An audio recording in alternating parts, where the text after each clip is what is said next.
university police station ખાતે જે double મર્ડરનો ગુનો નોંધાયેલ તેમજ તેની સામે એક બીજો હત્યાની કોશિશનો ગુનો નોંધાયેલ, જે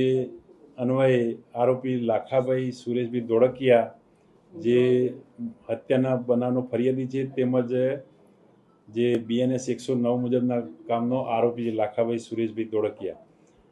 જે બાબતે તેની ધરપકડ કરી અને રિમાન્ડ મેળવેલ તેમજ જે વિડીયો એક પોલીસને મળેલ જેમાં તેના હાથમાં એક પિસ્ટલ જેવો હથિયાર હતો તે બાબતે ઊંડાણપૂર્વક તપાસ કરી અને તે બાબતે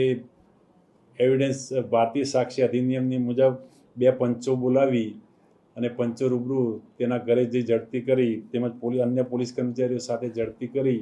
તેના ઘરેથી એક પિસ્ટલ મળેલ તેમજ 6 રાઉન્ડ મળેલ, જે બાબતે હાલમાં